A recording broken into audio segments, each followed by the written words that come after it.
Hey, what's up, guys? It's Russo and Jordy with Backdoor Fantasy Sports, and we've got 4 plays for you for today's NBA slate on January 31st, Flex Friday on Prize Picks. Yeah, let's talk about the recap real quick. Sure. Before we talk about yesterday's plays, you guys do me a favor and like the video. Man. Before you hear, let's talk about the plays.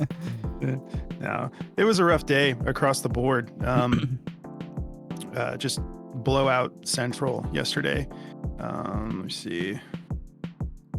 Pull mine up. So yeah, I went 1-1. Zachariah Risache, absolutely dominant. I think he went for more than this, but they're showing 32 PRA. Either way, took him over 14. He crushed it. He beat like his point demon in the first half, I believe.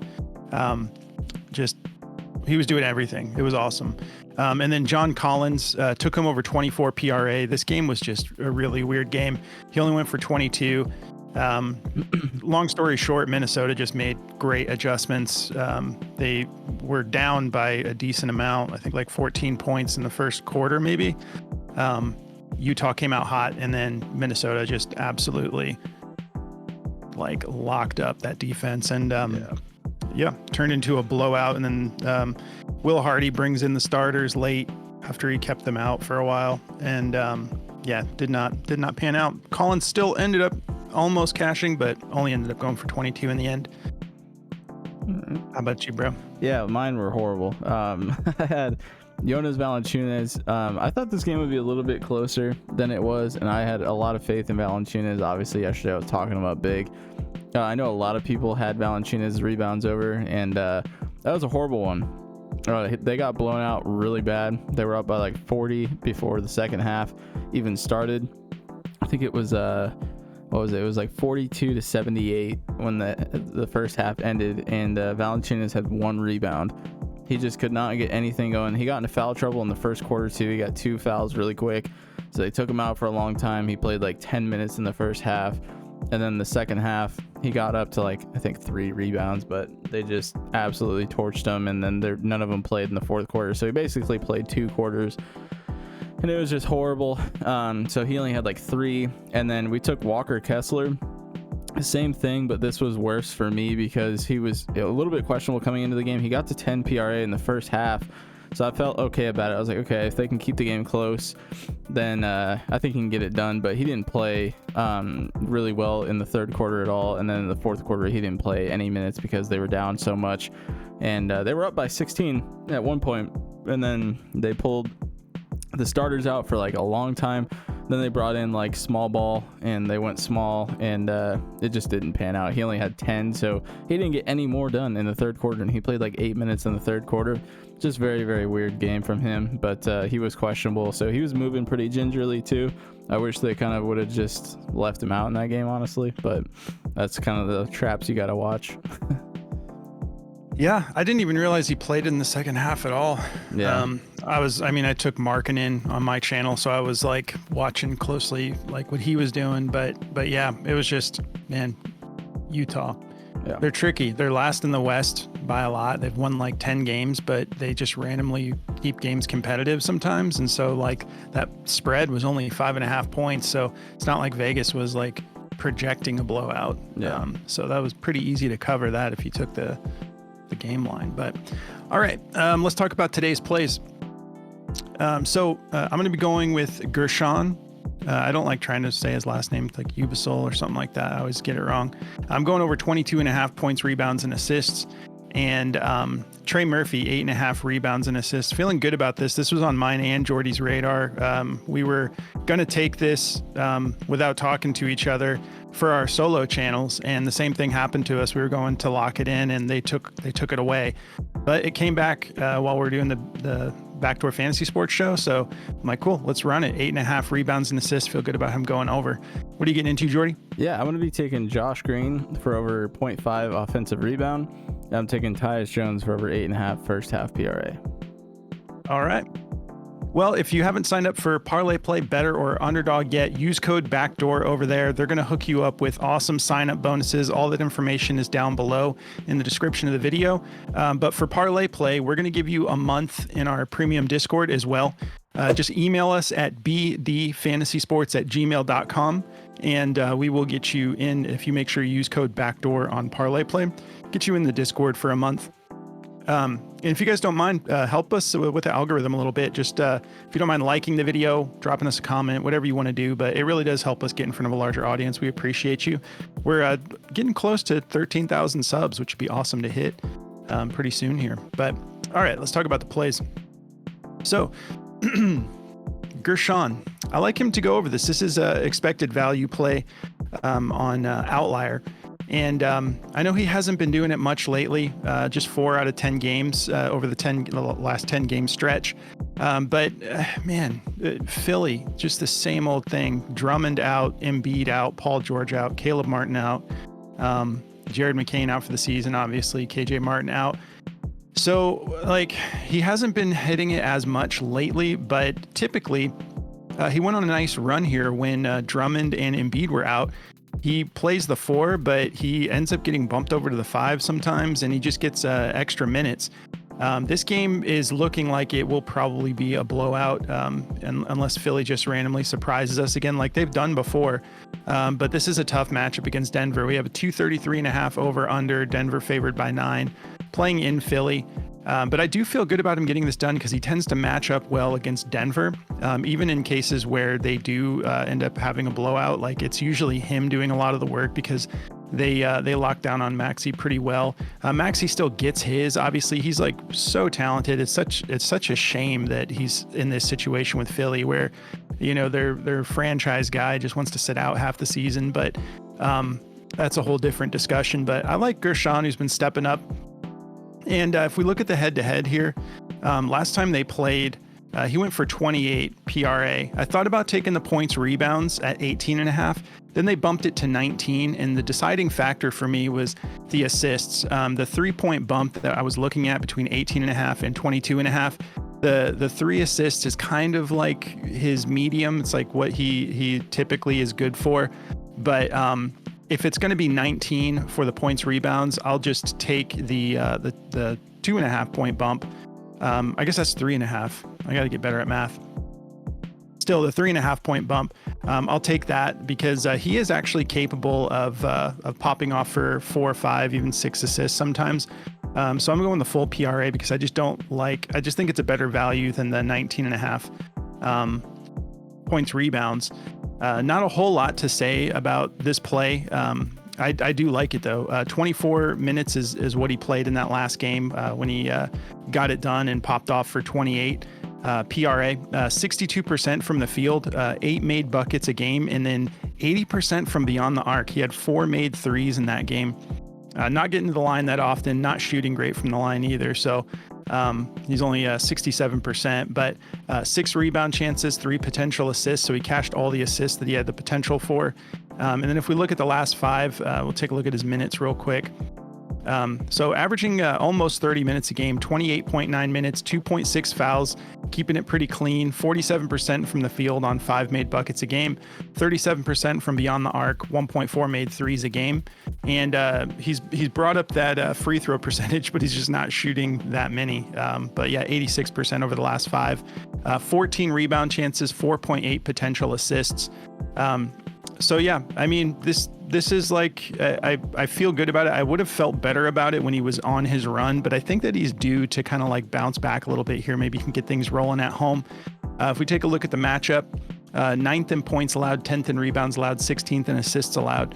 So middle of the road as far as assists go, and then just barely above average with rebounds and points to the power forward position. If he bumps over to the 5, it's much better. 20th in points allowed, 24th in rebounds allowed, 29th in assists allowed. That's if they choose to go small ball, which wouldn't be the worst idea against Denver. So I'm expecting him with all of these injuries to see a little bump in minutes.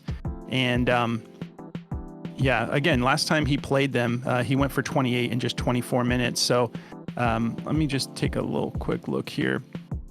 So 2024 season, Let's just see what it's looked like with him getting like 25 minutes. I think we can count on 25 at least. He played 24 in that last one that still turned into a blowout.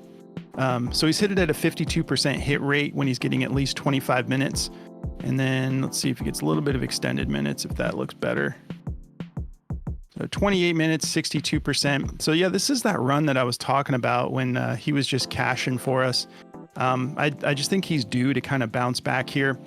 Playing at home, Friday night. Hopefully he's getting those extra minutes, but I do like that 22 and a half. I feel good about that. Let's take a look at daily grind. They do like the over just barely. Let me refresh this because let me see his points rebounds. They still like the points rebounds better at 19. So if you prefer that, go for it. They have that at a 51.71% odds to hit the over minus 127. So that was what was first on my radar. They also like his points assists over 15 and a half, 51.16% odds to hit the over. And the PRA just barely 50.1% odds to hit the over minus 118. And then, yeah, everybody's got this at 22 and a half. So, the free throws made might not be bad. 1.5, that looks pretty good too. So there are some options to pivot if you're not liking this. The 3-pointers made, they really like over 1.5. That might be worth it. Like, I don't do 3-pointer props that often, but in this case, he did drop 4 the last time he played them. So they have that at a 51.83% odds hit the over minus 126. So go with your gut. You have some pivot options here. I'm just going to take the PRA at 22.5. All right, let's move on. So Trey Murphy, this is why this is catching our radar. This 8.5 rebounds and assists. He's got a 100% hit rate over his last 11 games. Just absolutely been crushing it. 37 minutes a game, 9.8 rebound chances, 6.1 potential assists, just 2.3 fouls, not getting in foul trouble. But this one's pretty straightforward. Let's see. Let's go to the head-to-head. Last time he played them. Last 2 times he played them, he's cashed this. On January 12th, he went for 10, 6 rebounds, 4 assists. And then this is from last year, but that was 9 rebounds, 2 assists. And then if we take a look at the matchup here, 9th in rebounds allowed, 1st in assists allowed to small forward. So tough matchup, but we know that he's gotten it done back-to-back head-to-head games and 11 games straight. So they've got like some injuries going on here. Jordan Hawkins, as of 3 hours ago, is officially ruled out. Brandon Ingram still out. Herbert Jones still out. Daniel Tice has been ruled out of this game. And Zion Williamson is a game time decision, dealing with an illness. So we'll see. Zion hasn't really been a factor to whether or not he hits this. If we go to this stretch he's been on over these 11 games, let's just see how many of these were without Zion. I think he has he still has the 100% hit rate. So looks like 6 of those were without Zion and that would be 5 with, but it hasn't affected it either way. He's still cashing, whether or not Zion's in the game. So yeah, this could get ugly, but I think, CJ McCollum and DeJounte Murray, Trey Murphy, I think that these guys can keep it from getting too nasty. I don't think we're going to see like a 30-point blowout here or anything. They're expecting it to be a high-scoring game, 232.5 over under. Boston favored by 11, playing in New Orleans. So I'm feeling good about it. Like I said, Jordy and I both, we're going to put it on our videos, on our solo channels. So if you guys want to check out this app Outlier, it's awesome. It will help you cash more often. You get all of these statistical categories to break down. You get insights. You get all these different game time stamps, I guess. I don't know if that's the right word for it, but you can look at the whole 2024 season. You can go back to 2023 head-to-head matchups, last 10, 20, last 5. They also have positional matchups. That is really important when you're deciding whether or not you want to take a play. Up-to-date injury reports and the insights tab that just puts some plays on your radar based off of the data and the history of the player. It's really awesome. It puts stuff on your radar that you wouldn't really think about on your own. Sometimes, like this top one, they love this Misi play, or they love the under here. They're letting you know, like, Misi has failed to exceed 7.5 points in 4 of his last 5 games versus bottom 10 defenses for points allowed. So little things like that, bottom 10 defense for points allowed. It's just stuff that you would never just go do manual research yourself on. So you can try this app out for free for a week. Just go through the link below for Outlier, sign up through that link. You don't need to put a code in, and they're going to let you try it out and just see how you like it. It's killer. So go check it out. All right, Jordy. All right. Well, to get me into mine here, I've got Josh Green for over 0.5 offensive rebound to start with. This is a really good play. I looked it up. They said he is going to be available for this game. This is like his first game back, I guess, in a couple days since the 27th. So he'll be returning, but he's gone over this in 76% of his games. 31 out of 41 games, he's cleared this offensive rebound. He's cleared it in 3 out of 8 head-to-heads. Obviously, he's getting a lot more minutes right now because of the injury situation. We got no LaMelo Ball, no Trey Mann, no Cody Martin, no Brandon Miller. He's out for the year. No Mark Williams, and obviously Grant Williams is out as well.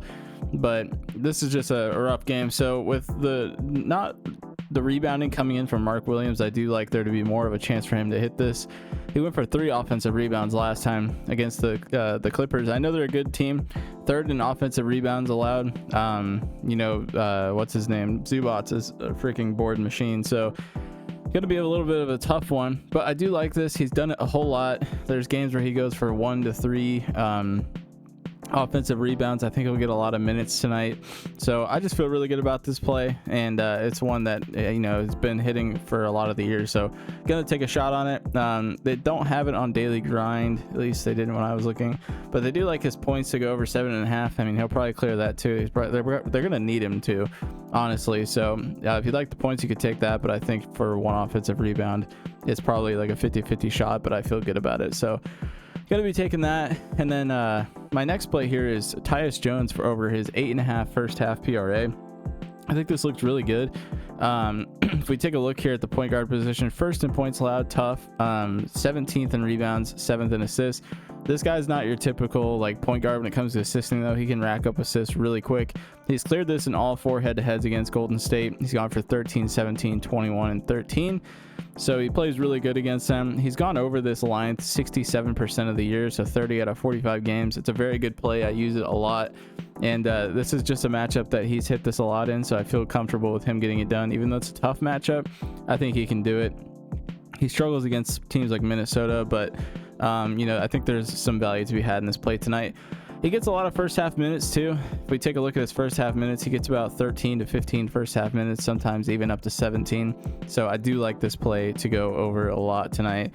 If we take a look at the first half stuff here, they're 5th in first half points allowed, 29th in first half rebounds, and 9th in first half assists. So pretty solid matchup for him. I think he can get this done. That's really going to cover it all for me because there's no daily grind odds on this one. He's gone over this in 9 out of 10 games against bottom 10 defenses for rebounds allowed. So you can see here that he's gone over this quite a bit. Once against Golden State, actually twice against Golden State there. So they're bottom 10 in rebounding, so it's a good matchup for him. So that's going to cover it all for me. If you want to check out the optimizer from Daily Grind, as you can see, I have Josh Green pulled up. If I take him away, it'll show you all the top plays on the board for today. There is esports tomorrow. I will be putting out a video for that as well. I meant to do that, but it just got away from me. But excited for that. But yeah, this shows you all of the esports value too. So it's really good if you like esports. It's really good for basketball, really good for football. So, and it's honestly, I find the most value out of it in baseball time. It's really, really accurate for baseball, and it's a really good tool for baseball. So we got that coming up. So if you want to lock this in, go to dgfantasy.com and use code BACKDOOR to get 25% off of your first purchase. And yeah, that's going to cover it all for me. All right. Well, before I talk to you about Discord, I forgot to mention at the top of the show, we started our own channels. So we've been able to put out a lot more videos because we're in different time zones. And so it's just the scheduling's awesome when we can just be throwing out our own plays. If you want to come follow our channels, mine is just at JRussoBDFS. It's just my handle. Already have plays up for today's slate. And then Jordy's is just at JordyBDFS. He already has plays up as well. And like you said, he's going to be dropping some esports, which is something that I don't get into, but he's a good gamer, so he knows about this kind of stuff. But if you guys want to come join our Discord, we've been really putting it together. We have a killer community. Yesterday was a rough day for everybody, just blowout after blowout. But we've been putting it together in here and having a lot of fun, cashing some demon slips and whatnot. But if you guys want to come join us, you can take advantage of that parlay play promo that we're running. You get a month in here for free. Just sign up and use code BACKDOOR. Shoot us an email, bdfantasysports@gmail.com, and we'll get you in right away. If you want to just jump right in, though, you just go to Patreon and you sign up there. It's $12.99 a month. We brought the price down for 2025, less than 50 cents a day. So you go into the settings on Patreon once you've signed up, and there's a connected apps option in the menu bar, and then you log into your Discord straight from Patreon. If you want to follow us on our socials, it's just at BackdoorFS on X, TikTok, and Instagram. And that's going to cover it, guys. Have a great weekend. Good luck on your Flex Friday slips. We'll catch you in the next one. Good luck, guys.